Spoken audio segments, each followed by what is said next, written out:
My self किस्टो D'Costa, और फिर से मैं हाजिर हूँ आपके सामने लेकर के क्या, जलेबी भाई। जलेबी भाई नहीं यार, जलेबी भाई नहीं, मैं कोई सिंगर नहीं हूँ, ना ही मैं कोई डांसर हूँ। तो चलिए देखते हैं आज क्या लेकर आया हूँ मैं। वो है हमारा 6.4 का क्वेश्चन नंबर है हमारे पास 5th। इस क्वेश्चन को ध्यान से देखिएगा, क्या बोला गया है, क्या लिखा गया है, और समझने का प्रयत्न करिएगा, तभी मजा आएगा। और ये क्वेश्चन थोड़ा सा कॉम्प्लिकेटेड है, इसलिए कॉम्प्लिकेटेड है क्योंकि थोड़ा सा डायग्राम ज़्यादा है इसमें, थोड़ा घिस-पिच हो गया सारी चीज़ें, तो इसीलिए ध्यान रखें, कोई आसानी से समझ के समझ में आ जाएगा। कॉम्प्लिकेटेड बोल दिया इसका मतलब नहीं कि वीडियो से हम बाहर चले जाओ, नहीं भैया, बाहर नहीं जाना, पूरी वीडियो की देखिए, समझ में आएगा। देखिए इसमें क्या कहा गया है कि D, E and F are respectively the mid point of sides A B B C and C है, यानी कि ट्रायंगल्स की बात कर रहा है, जैसे मैं डायग्राम में बनाया है, ए बी सी एक ट्रायंगल्स है जिसमें ए बी का मिड पॉइंट डी है, बी सी साइड का मिड पॉइंट ई है, यानी कि बी और ई सी बराबर है यहाँ पे, और ए डी और डी बी बराबर है, और ए सी के मिड पॉइंट एफ है। ये बोल रहा है find the ratio of area of D E, triangle number D E F है, इसका एरिया और पूरे ट्रायंगल्स का एरिया से इनका रेशियो क्या होगा ये आपको बताना है। मतलब पूरे का एरिया निकाल लेंगे और ये जो ट्रायंगल बन रहा है मिड पॉइंट को मिलाने से इसका एरिया, इन दोनों का रेशियो देखते हैं क्या आता है, या यूं कहें कि इन दोनों के बीच में क्या रिलेशन है, what is relation between triangle D E F and triangle A B C, इस चीज को फाइंड करनी है। ये हमारे पास कुल मिलाकर के क्वेश्चन है और इसी को हम लोग करना है। चलिए देखते हैं, गिवन लिख लें, वैसे नेसेसरी नहीं है लेकिन लिख देते हैं, कोई दिक्कत नहीं है। गिवन में क्या लिखेंगे, A B C is a triangle in which point D E and F are mid point of side A B B C and A C.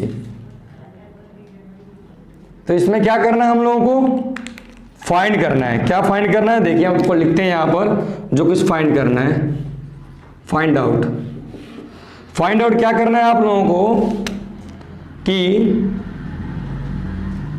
Area of triangle E A F and, इसको ना लिख दो, लिखा भी है ना, क्या लिखा है, रेशियो ऑफ, ठीक है, हाँ ठीक है, area of triangle D E F upon area of triangle A B C is what. ये हमारे पास क्वेश्चन है। अब इसी चीज को करना है, कैसे किया जाएगा इन सारी चीजों को देखते हैं, हम लोग करने का कोशिश करते हैं। हो सकता है इस बोर्ड पे ना आए, पूरे क्वेश्चन का सॉल्यूशन नहीं आ पाता है मे भी, अगर तो हम लोग इसको आगे बढ़ेंगे यानी दोबारा रफ करके करेंगे। चलिए देखते हैं यहाँ पर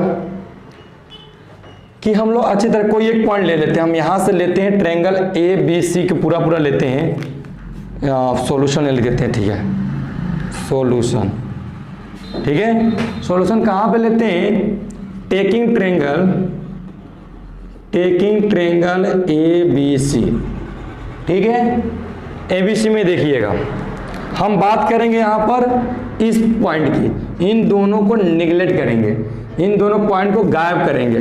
तो थोड़ा सा हम गायब ही कर देते हैं कुछ क्षण के लिए, ताकि आपको समझ में आ जाए, इसके लिए हम यहाँ से इसको गायब कर देते हैं, ठीक। तो ये चीज हमारे पास बन गई। यहाँ पर क्या है देखिए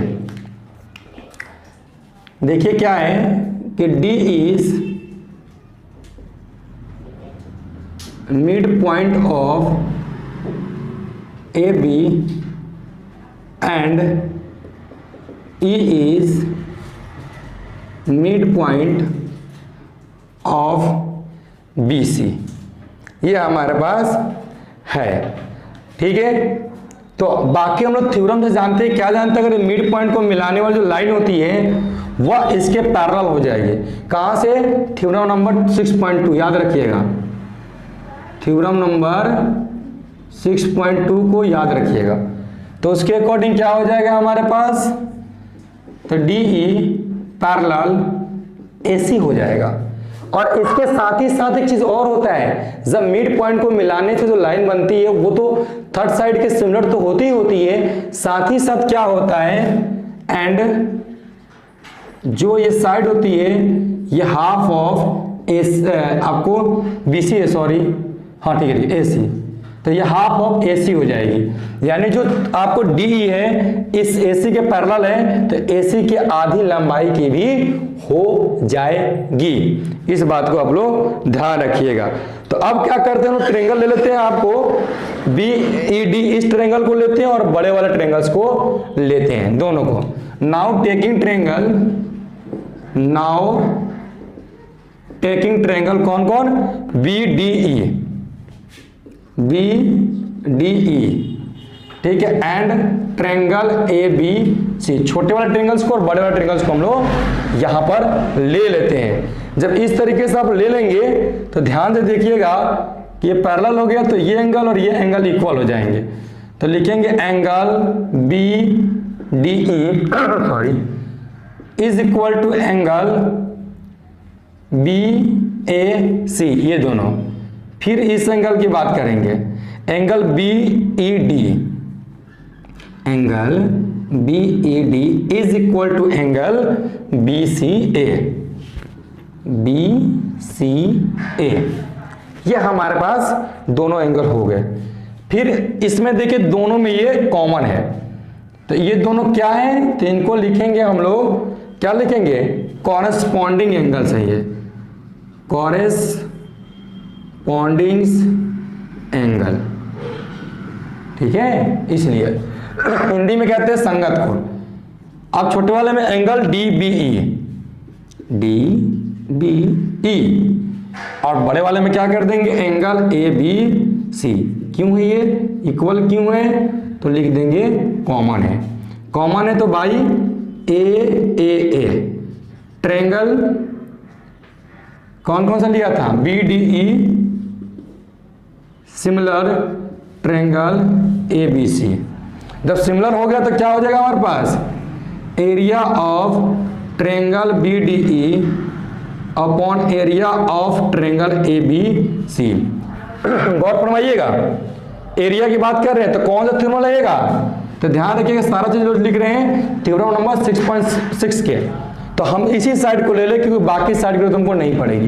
क्यों जरूरत पड़ेगी, क्या फायदा रखने से, तो हम इसी को लेते हैं। क्या हो जाएगा आपको ये डी ई अपॉन ए सी का होल ऑफ स्क्वायर, कहां से, बाय थ्योरम नंबर 6.6। जब ऐसा हो गया जनाब तो थोड़ा सा और आगे बढ़ जाइए, डी ई को डी रहने दीजिए और देखिएगा एसी को देखेंगे, एसी कहां है हमारे पास, कहा गया ये, तो एसी को लिख सकते हैं 2DA, ठीक है, यहां से 2 चला जाएगा इधर, तो 2DA इक्वल टू AC, तो इसे लिख देते हैं 2DE स्क्वायर, डी कैंसिल हो गया, तो क्या बचेगा यहाँ पे 1/2 का स्क्वायर, 1/2 का स्क्वायर यहाँ पे बचेगा। तो इसका क्या कर दें हम लोग, थोड़ा सा और आगे बढ़ जाए तो इसको लिख सकते हैं 1/, थोड़ा सा और आगे बढ़ जाए तो इसको लिख सकते हैं 1/4, यानी कि area of triangle BDE equal to 1/4 area of triangle ABC। ठीक है, यहां तक हम लोगों का ये हो गया, ये इक्वेशन नंबर हम फर्स्ट मान लेते हैं। इसके बाद हम लोग क्या करेंगे, इसके बाद थोड़ा सा और आगे बढ़ेंगे और अन्य ट्रायंगल्स को लेंगे, और अन्य ट्रायंगल्स में किसको किसको ले लेते हैं हम लोग, अब BED तो हमारे पास यहीं गया, CFE को ले लें, तो CFE तो हमने बनाया नहीं, चलो बनाते हैं, मतलब ये काट दिया था हम लोगों ने ना, तो देखिए इसको ऐसे मिला दें और इसको ऐसे मिला दें।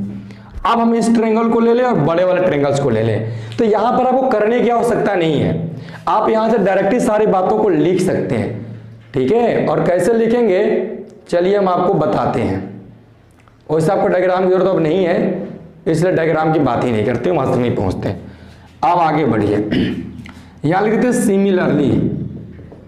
सिमिलरली, सिमिलरली में आप क्या क्या कर सकते हैं, तो देखिए आपको लिख दे डायरेक्ट कि एरिया ऑफ ट्रायंगल इस वाले का तो पहले बोला था हमने सी एफ ई, इसको तो लिख सकते हैं half of area triangle ABC, half नहीं 1/4 सॉरी, इस तरीके से आप लिख सकते हैं। इसके बाद आ जाइए इस वाले ट्रायंगल, इसकी बात करते हैं, इस वाले हिस्से की, मतलब सबसे ऊपर तो लिखा गया एडीएफ में वो वाला एरिया ऑफ ट्रायंगल एडीएफ इसको to 1/4 of area triangle ABC, ये हो गया। तो नाउ क्या कर देंगे अब हम लोग कि एरिया ऑफ ट्रायंगल किसका फाइंड करना है, डीईएफ का, उसी तो रिलेशन है। तो डीईएफ क्या हो जाएगा, जो पूरा एरिया होगा, ठीक है ना, पूरा एरिया किसका, एबीसी का। तो एरिया ऑफ ट्रायंगल एबीसी, ये तो पूरे बड़े वाले ट्रायंगल्स का इसका एरिया हो गया, इसकी कहानी हो गई हम लोगों की। हम इसकी बात कर रहे हैं तो इसका निकाल चुके एरिया, इस वाले का एरिया निकाल चुके और इसका एरिया निकाल चुके। तो इन तीनों एरियाज को जोड़ करके बड़े वाले में से माइनस कर देंगे तो ये वाला चीज हमारा आसानी से निकल जाएगा। यही काम हम लोग यहाँ पर करने जा रहे हैं, इसीलिए माइनस लिख दिया यहाँ पर एरिया ऑफ, यहाँ पर क्या करें सबको लगाना है, यहाँ माइनस कर दें, यहाँ ब्रैकेट लगा देते हैं, तीनों को लिख दें। एरिया ऑफ ट्रायंगल कौन कौन सा जनाब, तो D B E plus area of triangle C E F और plus area of triangle A D F, ये सारा हमारे पास आ जा रहे हैं। ठीक है, देख ले कुछ छूट तो नहीं रहना, बिल्कुल सही है, ऐसा ना हो कोई छूट जाए लिखना। ठीक है, ये हो गया। इसके नीचे equal to area of triangle A B C, देखिएगा इसका भी हम लोगों ने एरिया निकाला तो 1/4 एरिया एबीसी है। देखिए यहाँ पर नंबर 1 मैंने लिखा है 1/4 एरिया एबीसी आ रहा है, तो 1/4 सब में से कॉमन ले लो सीधा, ठीक है, स्टेप बच जाएगा। और इसको 3 टाइम है ये, तो 3 times area of triangle A B C लिख दो। क्यों 3 टाइम्स लिख रहे हैं, बार बार बता रहा हूं मैं, क्योंकि ये पहले वाले का 1/4 एरिया एबीसी आया है, ये भी 1/4 एरिया एबीसी, ये भी 1/4 एरिया एबीसी, तो 1/4 1/4 1/4 एंड 3/4 और क्यों एबीसी, तो 3/4 एबीसी हो गया यहाँ पर, तो ये लिख दिया हमने। अब यहाँ पे एलसीएम ले लो, आ जाएगा 4 चला जाएगा यहाँ पर, 4 area triangle A B C minus 3 area triangle A B C. अब देखिए 4 में से 3 माइनस हो जाएगा, जैसे आप माइनस करते हैं 5 - 4 3 - 2 2 - 1, तो ये पूरी तरीके से एरिया एबीसी सब में है, तो इसको एक ही मान के चलेंगे, एक ही क्वांटिटी मान के चलेंगे। तो 4 में 3 गया 1, तो 1/4 एरिया ऑफ ट्रायंगल एबीसी आ जाएगा। तो यहां पर क्या आ जाएगा, therefore area of triangle DEF upon area of triangle ABC equal to 1/4। देखा, आ गया हमारे पास, सॉल्यूशन हो गया, प्रूव हो गया, आंसर आ गया। कितना आसान था, आपने देखा आप लोगों ने, ऐसा आसान था जैसे मल्लिका शेरावत का डांस। आई होप कि आपको समझ में आया होगा। Thank you.